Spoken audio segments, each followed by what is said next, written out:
Gather round. It's time for your Real Estate Chalk Talk with the Hittner Group.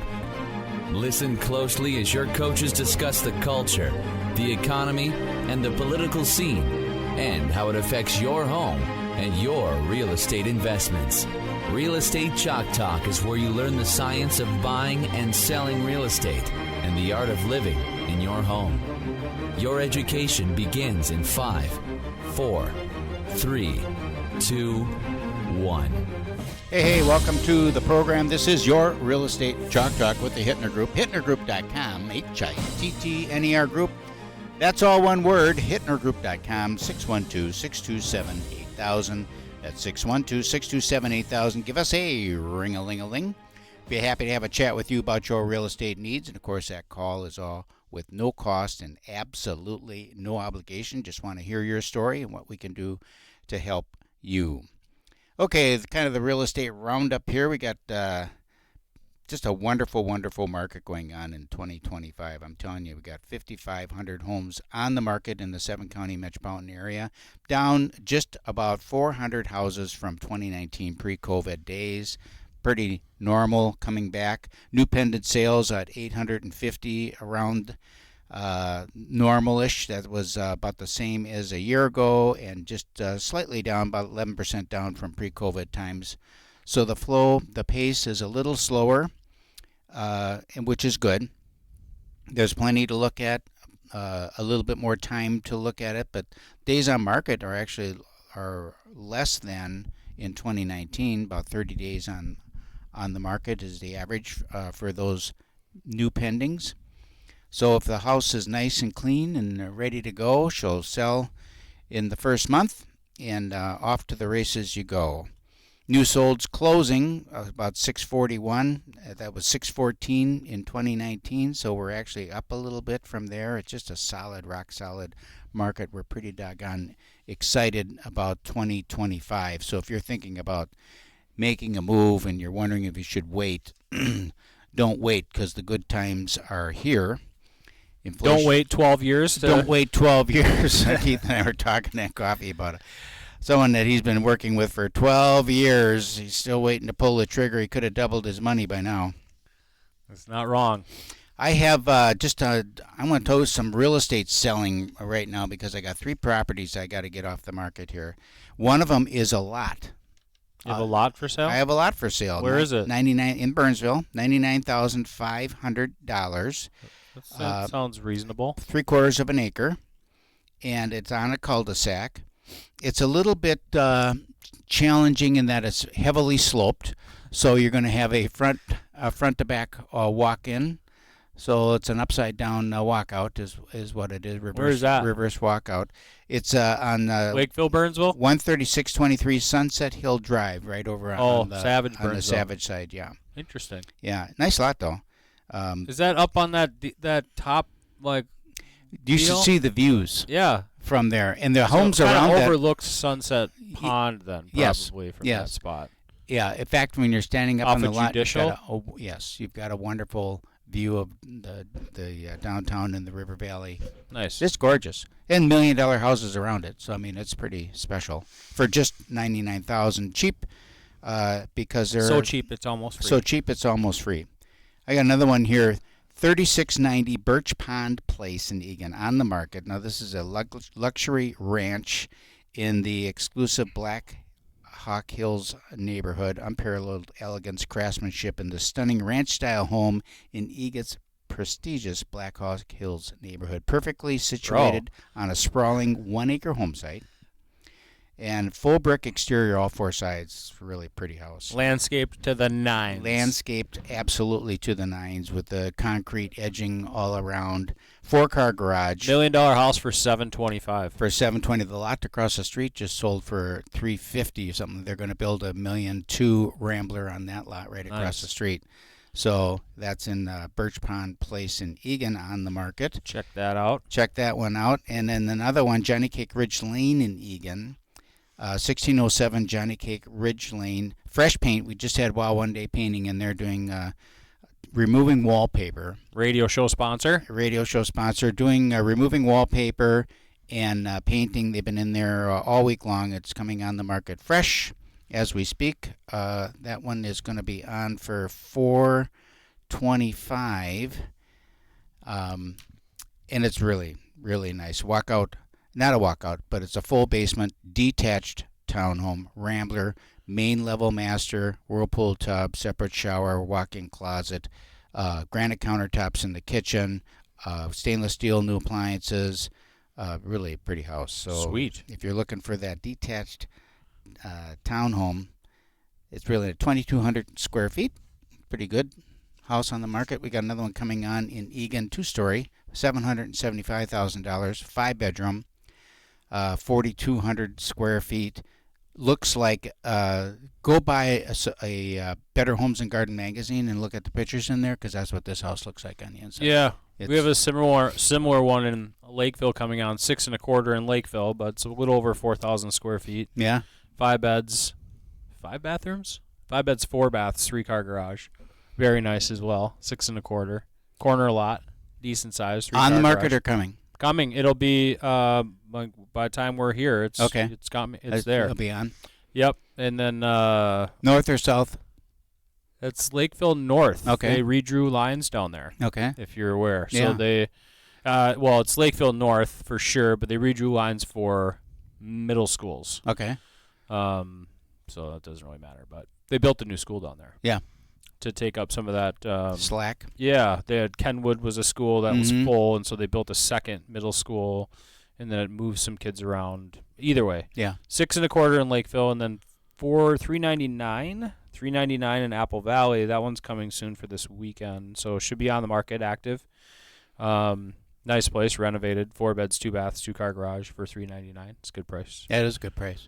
Couple of secret things too, can't quite talk about yet, but I had another secret Prior one. Lake. Lots of stuff coming on. Lots of stuff. A Rambler townhome in Farmington, 1 level, all on 1 level, slab on grade, and that one is about 1,500, 1,600 square feet. It's going to be $299,000. Got a little, that little sunroom on it. Nice porch, fireplace, luxury bath, super duper. What's cool about our company is that it's fairly large. Coldwell Banker. I'm sure people have heard of it. There are a lot of agents. When we're doing things like this, there's a portion of time, like right now I have a gal who's getting her house ready to hit the market in May. But we have listing contracts signed, so start marketing the property right now, exclusively within the branch, or within not the branch, but the brokerage. Right. Coldwell Banker is a larger company, so we have a lot of exposure to agents and potentially sell the house off market. And we're doing these things quite a bit. I just was telling you earlier, I sent an email out to my own neighbors, about 50 people, and helping somebody try to find a property that's in a neighborhood like mine. They have 4 children and got a couple hits from the neighbors tipping me off to this person and that, looking for downsizers. And then moving this family into the neighborhood. So we'll put transactions together, things you don't see on the internet, and you never see them, whether they sold or didn't, unless you're searching for it. It's kind of fun to do it that way. It saves people money, too. Like I told my neighbor, especially within the environment that we're in now, it's like, I'll bring them in. There's no other agent involved. It's going to save you, on some of these houses, it could be $30,000. Right. In commissions that we're saving by putting homes together, home sales together, transactions together off market. So there can be some significant savings for folks out there. So if you've been thinking about selling, we might have a buyer for you. You can always call us at 612-627-8000. If you wanted to market your home the traditional way on the open market, certainly it's a great time to do that, especially within a price point. If you're $350 to $500, those homes are in high demand. And there's a lot of activity on those houses right now. So right now the spring market is certainly kicking off in our area with a lot of showing activity when you head out and you're running into people at showings and putting houses on the market coming soon, and you're getting 8, 10, 12, 15 showings set up in advance of the property coming on the market.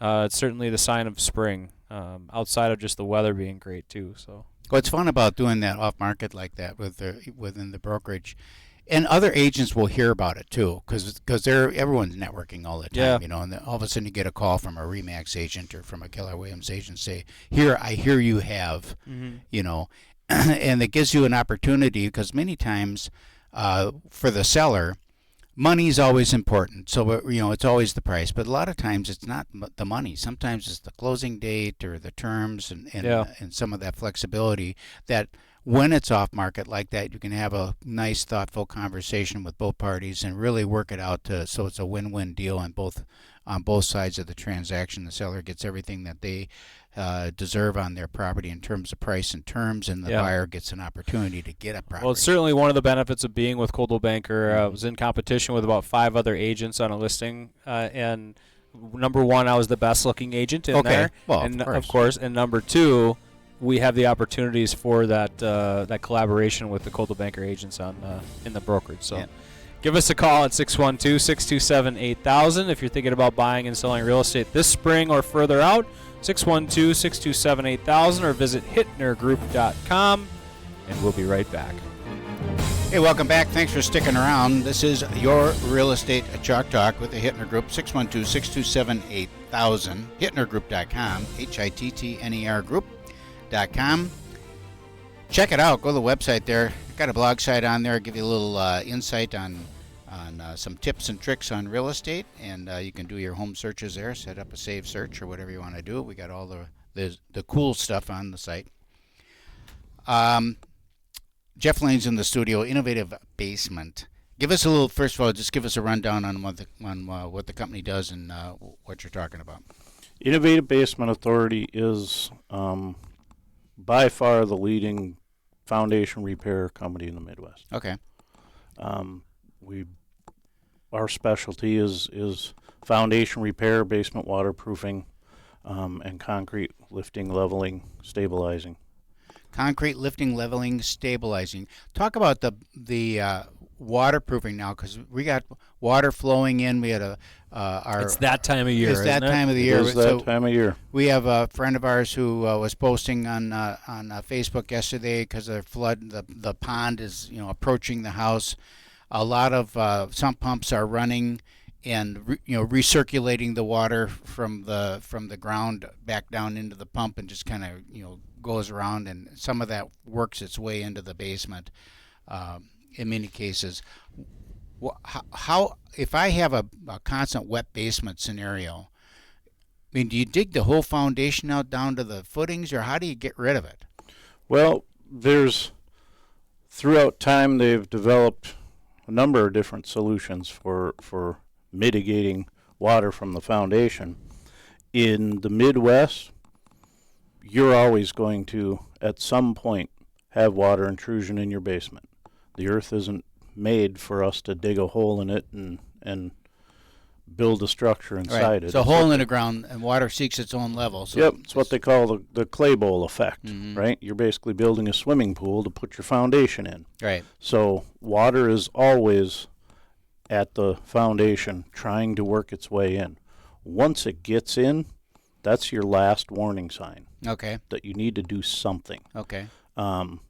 Traditionally, that meant tearing up the yard, digging back 4 feet all the way down to the footing, putting that 4-inch corrugated tubing in, and trying to intercept the water there. But then you fill that back up with 8 feet of dirt, and all that dirt is then disturbed, fluffed up, so it's a super highway for water to get down there. And it compacts all the dirt at the same time, and all the rocks in the soil and all that. So over time, it either plugs that up or crushes it. So it's rendered useless within sometimes even a matter of a year or two. Okay. So then we decided, because Minnesota is such a climate of extremes, anything you do outside is subject to the whims of Mother Nature. Right. So they've developed these solutions to do that same water mitigation from the inside. So now it's protected by the foundation walls and the footing. So the way that works is they bust out about 8 inches to 12 inches of the floor slab around the perimeter, and then they put that 4-inch corrugated tubing in around that to a sump pump that's then pumped out and away from the foundation. So as we've grown in that technology, we've learned too that there are many ways to get that wrong as well. Yeah, of course. And the biggest ways to get that wrong is by putting that stuff, that tubing, or some places will use a PVC pipe, rigid PVC. If you put that down in the mud, then as it draws water in, it's also drawing in silt, rocks, dirt, and in Midwest, the famous clay. And clay, once it dries out, then it's just like a cast. Right. So there are many ways for that to fail. So now we've gone to where the best places will put a slimline gutter system on top of the footing. On top of the footing. On top of the footing. On the inside? So we bust that 8 inches out to expose the footing. Okay. And then we set a slimmer, wider system in, so it's the same flow rates and everything. It's just more compact, and that sits on top of the footing where it can stay clean all the time. It's not living its life in the mud. So then it intercepts the water that pushes through the joint at the bottom of the wall. It intercepts the water that can get under the footing and try and creep up through that cold joint, and it stays a lot cleaner. And obviously if it's cleaner, it's going to work a lot longer. Right. Doesn't tax the sump pump so much. So there's been a lot of research and development into doing that correctly so that you only ever have to do it once. How long have those systems been in place then, using those regularly in new construction and in retrofitting a sump pump and or a sump system? They've been drain tile system rather. Traditional drain tile systems have been around for 50 years. Right, more than that even. We've perfected them, and the design of them probably in the last 15.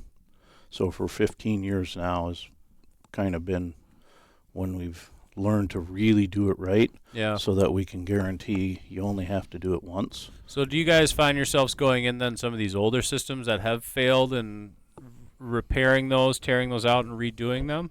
All the part time. Of your gig? Yeah. It's probably one of the most prevalent things we do is tearing out old systems that have failed to put a proper system in. How about in terms of age now? Minneapolis has got plenty of old houses. Minneapolis is notorious for wet basements because it's a peat bog basically, and it's a hole in the ground that water goes into. And a lot of people put in like the Badger system, old Badger systems and whatnot around there, and they failed. So I understand that. What about new construction though? That homes that were built, like say in the last 15, 20 years, what do you find the failure rate is on some of those? Well, it's interesting you say that. More and more cities are requiring by code, if you're going to build a new house there, to have some interior drainage system and a sump pump as part of the new build. Okay. In addition to that, I've really seen this past year, that this kind of swath of homes between Mendota, Eagan, Burnsville, Savage, Lakeville, Farmington, this southern area where they built a ton of homes in the late 80s, early 90s, now they're coming of age where water has been saturated in that soil and sitting up against those foundations long enough to accumulate and deteriorate, block, and get its path inside. So now really prevalent in those late 80s, early 90s homes where they're that don't have any drain tile or waterproofing or drain tile system. They may or may have. Yeah. In the early 90s when they made it code to put exterior drain tile and a membrane on the outside.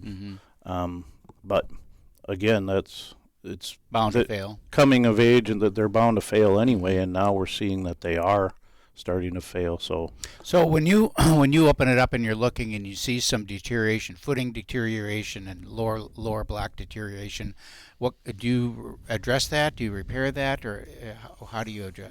Ultimately, it's the homeowner's investment to protect. Yes. So it's their project, their money. Mm-hmm. Our first obligation or our first motivation is to educate them on exactly what could happen. Mm-hmm. What has happened so far, and then the consequences of doing nothing. Right. And then it's up to them to make a decision how much they want to go to protect that asset. So it's always education first, so they know exactly Clear what's going on. understanding. Yep, they have a clear understanding of what's actually going on with their foundation, because it's one of those out of sight, out of mind things that Mm-hmm. most homeowners never think about until it's too late. Water. Yeah. So you got water in the basement. Till they have water, and then it's Till they too have- late, yeah. right? You're at stage 4 cancer at that point, Yeah. and you need to do something. Right. So you have water, and water's coming in. It's really a water management situation rather than you're not going to keep it out. You never will. Yeah. We learned that from shipbuilders Right. over the evolution of hundreds of years or thousands of years of building ships. Yeah. They built them for so long to keep water out, and water's going to get where it wants to go. Yeah. Earth is a water planet. So now it's a matter of managing, like you said, the water past your foundation to allow it to keep going where it wants to go. Just like when we were out at your house, right? Yeah. It wants to get to the low spot to collect and become condensation. Well, we'll talk about more about what your company does. We talked about basements quite a bit this segment. We'll hit some other arms of your business too. Innovative Basement Authority. InnovativeBasementAuthority.com is the website. Correct. You can log on there and check them out. This is Real Estate Chalk Talk. Our website is HittnerGroup.com. Phone number 612-627-8000. And we'll be right back. Hey, welcome back to the show. Thanks for sticking around. This is Your Real Estate Chalk Talk with the Hittner Group. HittnerGroup.com. 612-627-8000. Write that number down on the back of your hand. 612-627-8000. Give us a ring-a-ling-a-ling. Okay, we're talking with Jeff Lane here, Innovative Basement. And last segment we were talking about water prevention or water management, better said, I think, in your basement to keep your basement nice and dry and usable. I thought of you last week. Because I have a front sidewalk that wraps around the house, connects to the driveway, and I have a low spot in there, and there had been 6 inches of water in that doggone thing. And so I am, out there with a broom trying to broom that water out because we had 40 people coming for a hockey end of season party. And so I'm brooming away, trying to get that out so people don't have to walk through the water to get into the house. That didn't work, so I got my shop vac out there and the water vac, and I started sucking up the water.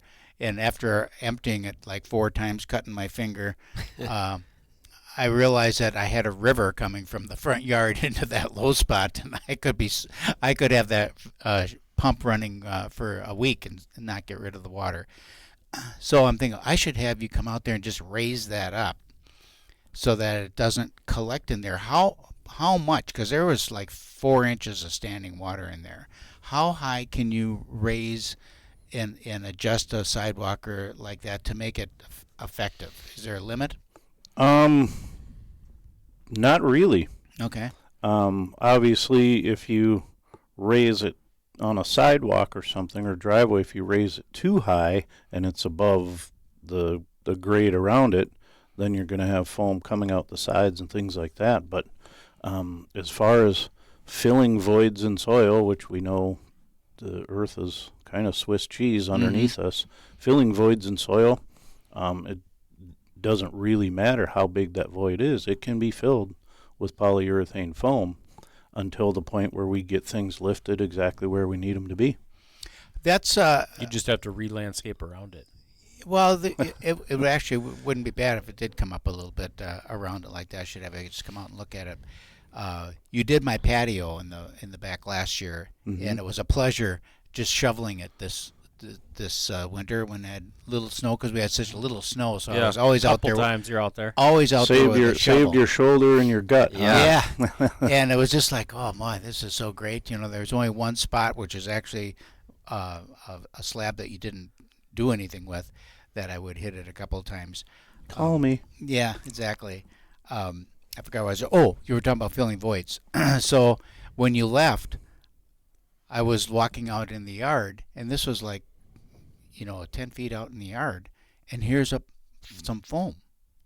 And so I thought, what the heck is that out in the middle? At first, I didn't know what it was. It was a raised, looked like a gopher mound out in the yard. So I go out there with my foot and try to push it down. It's like you can't push it down.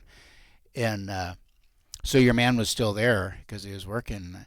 And he said, yeah. He said when we filled it up, he said the shrews were running, or the voles were running. So he filled up their tunnels that they had made all out in the yard. It goes, so it travels. Funny. Plenty, way out there. How do they get it so precise? It's the magic of number one, experience. Number two, it's constant education. Our guys are dialing that in every Monday morning for 5 hours to retrain on it.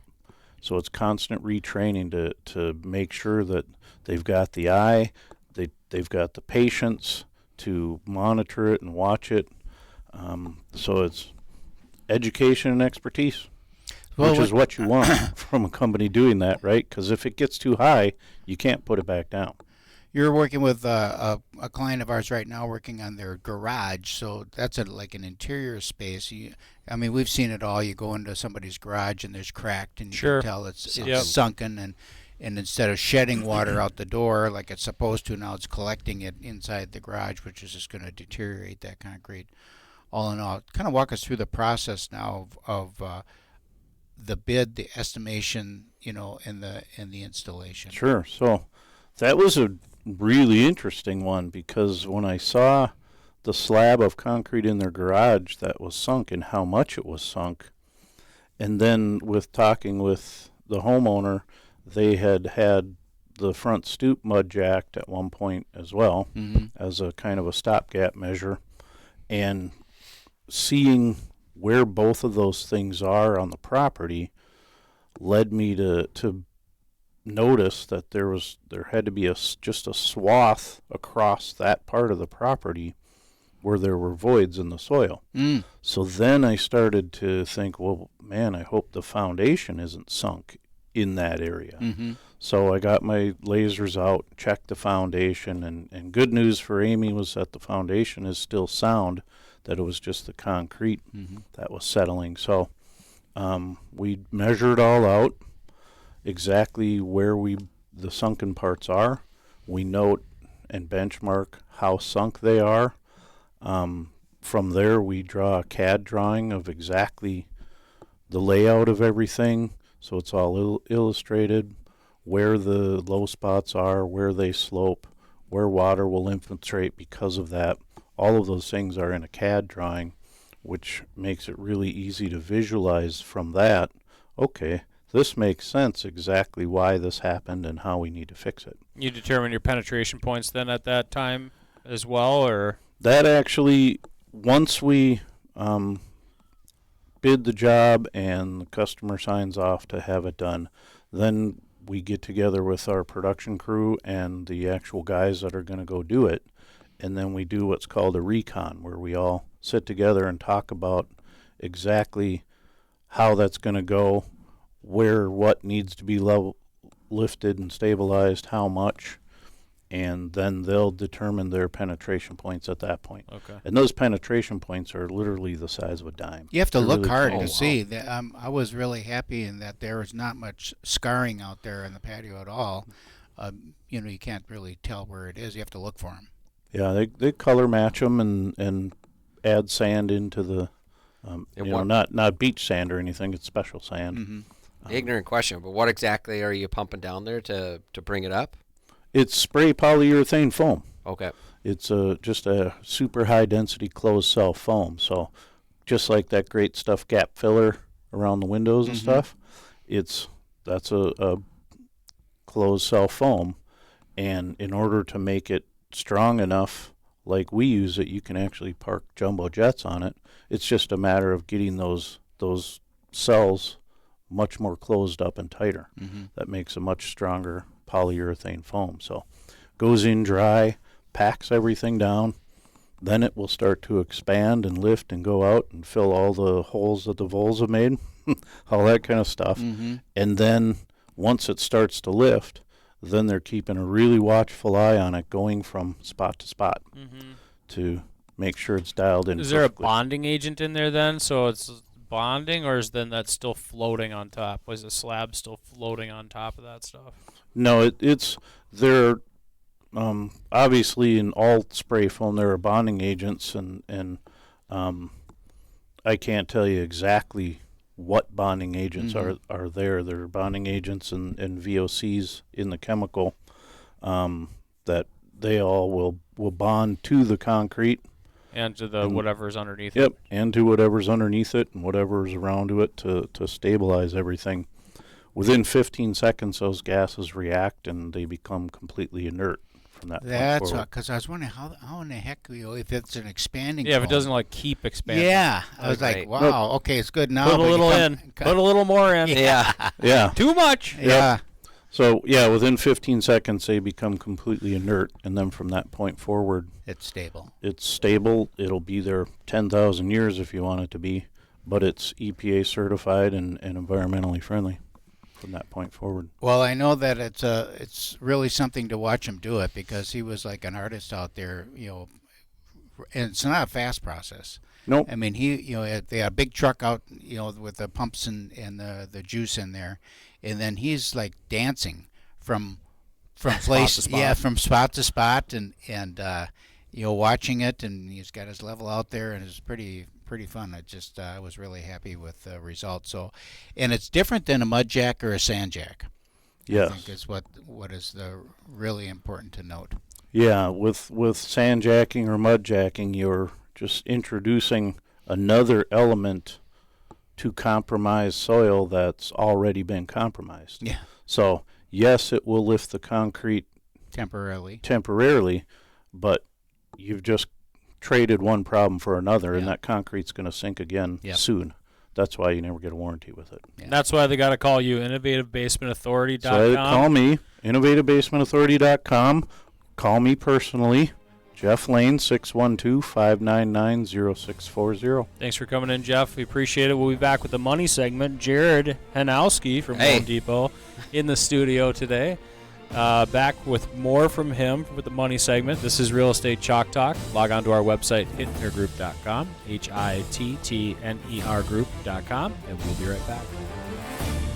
Hey, welcome back to the program. This is Your Real Estate Chalk Talk with the Big Money segment of the program. Jared Hanowski's in the studio. Calvin's off Vacationing in again. Florida. Yeah, vacationing again. He whines because he doesn't have any money, He's always but he's always gone. Maybe you stayed home and worked. All right, Jared. What's going on in the big money market? What's going on in the money market? Well, I guess we can start with the hottest topic, which is always interest rates. Yeah. Right? Interest rates the last couple weeks, improved a little bit. Nothing drastic, though. We're still, in the mid to high sixes on most products. You might be able to get lower than that if you pay some discount points up front. But generally, interest rates are in the mid to high sixes for most programs. What are you depending on gonna the scenario. What are you gonna see now from? They just came out with the inflation numbers here this week, and they were wonderful. I mean, Yeah. inflation's like we've got that whip now, and they'll probably drift even a little bit lower. How does that impact rates then? Well, if the CPI, which came out a little bit softer than expected this morning, that will generally help interest rates. However, they always go back and revise last month's number. Yeah. And they revise January's up, so that this morning actually the market's a little bit worse. Okay. And then there was some commentary where they think inflation readings moving forward might be a little bit worse. So the talking heads kind of drive the markets quite a bit. So interest rates are choppy, to say the least. Choppy is a good word for it. I mean, we had some improvement in the last 2 weeks, but then the last 3 trading days, mortgage-backed securities have, I guess, rates have gotten worse. Not something where an interest rate's going to go from 6% to 7%, but you might be 6.625 to 6.75, or the cost for that specific interest rate. So choppy is the word. And I kind of see rates staying here for a while, unless something drastic happens in the market. Obviously with the new administration, there's been some turmoil in the market, but interest rates came down a little bit, but now they're back up. So time will tell. Yeah, time will tell. However, I think if interest rates come down, say they went to the high fives, it's going to flood the market with more buyers, and we don't have the inventory to handle it. So, and I don't see prices going down, ever. Maybe, I don't know. Keith, what do you guys think? Yeah, I don't think so. I mean, we were having conversation earlier in the program and over the last couple of weeks about, long term, certainly with people that I've been working with, where they could have bought houses 10 years ago for $250 are worth $400,000. Right. So long term for sure. That's what we're seeing. Even short term. I mean, there's pressure on prices to continue to go up more at a normal level than what we saw maybe 3 years ago, which is what we've seen over the last few years. I think what I explain to people too is that you think of what are the price drivers for housing. Supply and demand is always there, and that's always going to be a thing. But that, aside from that, cost. So we've had California, half of California is destroyed, and needs to be rebuilt, and then you got the Florida market with the hurricanes and the Carolinas and all that. There's just so much destruction there that needs to be rebuilt. Think of the demand now on lumber, concrete, asphalt, sheet rock, paint, labor. All of those things, there's so much demand for those elements of a new construction product that the national builders, of course, are spreading that increased cost all along their product line, and the existing market follows new construction. Right. So, because people are always thinking in their mind, if they don't articulate it or say it out loud, what would it cost to rebuild this house? And I don't care what house it is. If you're looking at a house that's 20 years old, what would it cost to replace that house? Just like an insurance company would look at, what's it going to cost to replace that house? And it's substantial. So that then makes it be an upward pressure on pricing. How much is it going to be? Is it going to be like a normal-ish 3.5%, 4 to 5%, track over the course of the next 10 years, or are we going to have another spike, where we're seeing, home prices jump at 10% or 12%? No, I can't predict that, and I don't think anyone else can either, because there's so many things involved in it. But I think if rates go down, though, that could spike the appreciation. Absolutely. More, right? Yeah, because I think it definitely would have an impact with demand and competition. I mean, we're already seeing competition in a lot of cases with homes between $350,000 and $500,000 that if there was even more, those numbers would just go up. Right. Are you guys, so between 350 and 500, we're seeing multiples pretty much on everything? Yeah, if it's a good, clean, move-in ready house, for sure. Yep. Yeah. And then I'm seeing, well, to me, I've been doing this for 40 years. I see pricing on some homes that, to me, it's shocking. Shockingly high or shockingly low? High. Yeah. On some of these, where you're looking at a 3-level home. Nice. Yeah. Very nice. $500,000. And $500,000. Yeah. For a 3-level home, I look at that and say, what are you talking about? Like a 2-story or a? No, a 3-level split. Oh. 3-level split. Well, like the one we just worked on, we had an 550,000. appraisal issue on. Have you seen any other appraisal issues, or was that like an anomaly? I've seen a couple. Just had one in Savage. Yeah, that was bought it for $474. Came in at $450. Okay, yeah, that's a lot. Got a novel back from the listing agent. Sent it in. It came up to $455. Yeah, right. You know, you usually get a few $1,000. Yeah. Right. In ours, it was what, $417. Yeah. Sold for $417. Came in at $390. Yeah. I mean, but you got to think that house. 10 years ago. That same house is what? $265. $265. Yeah. Yeah. It's a So 3-level. that's It's just a crazy. 4-level split. Right. Right. Yeah, buddy. Yeah, the payments and the affordability. That's why, yeah, if you can put more down, obviously great, but some people can't. There's some I'm sure Kelvin's talked about it on here before, where you have the first year you get an interest rate that's 1% lower than your current rate. You prepay like the a interest. 2-1 buy down or something. So, but I'm telling people now, if they're looking for a house to, I would get out and find one, and hopefully I think there'll be some pockets of refinance opportunities, like little blurbs, maybe a 3-4 week where interest rates come down a little bit. But I don't foresee where interest rates are just going to drop into the high fives. I don't either. We had a nice little opportunity last week where interest rates had gone down a little bit, where it made sense for some people. So you have to be ready. You have to. So when you talk to your mortgage advisor or call us at Loan Depot, it's just have the conversation, be ready, so that way when things do come down. Yeah. So Get on a call list. Yes. From your guy. Yeah. So it's like your financial advisor, buy. Like, now's the time. Kinda. Now's the time to refi. Did you still want to do it? Let's get it done. Right. Because you got to kind of, and be prepared to. Documentation, etc. Get her cranked out, locked up. So if you bought in the high 7s, Yeah. and the rates are now in the low 6s, that might make sense. Oh, totally. Yeah. Yeah. But some people just aren't ready, and then they say, well, I'll come next week, and the market's been choppy. Then all of a sudden we're back to where we were. Right. It's just like buying a house. We'll get calls over the years on Sunday evening, and I'll always do them because you want to earn the business, but it's like, hey, get pre-approved, get your file. We send in a lot of to-be-determined addresses and get stuff underwritten so they're ready to go. That's a warm and fuzzy for the listing agents if it's already been underwritten. Yeah. But be ready to go so you don't have to call somebody on a Sunday night to do your pre-approval. It's better, to do it during business hours and have all the information. I got a question for you on down payment amount. So we are working with a customer right now, client, and they are talking about putting $450,000 down. The reason for that is that they want to have their payment at current rates be about what their current payment is. So they're just going to throw money at it.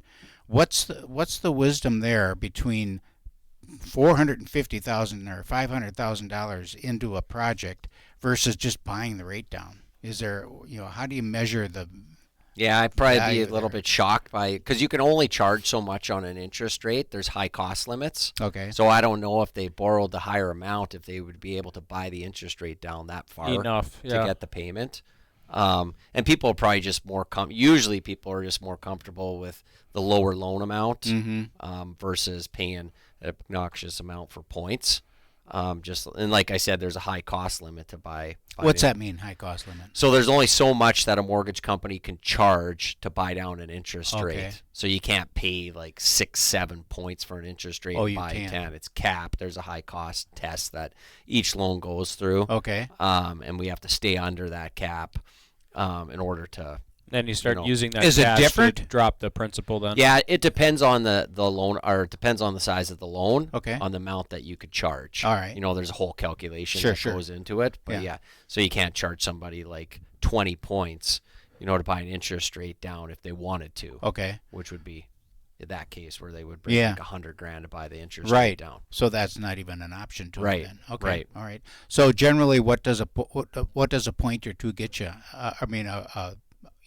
On a buy down. Well, on a buy down, if you're paying a point, maybe the interest rate will go down like 0.25%. Okay, so it isn't that substantial. Yeah, it's not like some people will think if you pay a point, it's going down 1%. Yeah, no, it doesn't work like that. Okay. Each interest rate comes with a cost.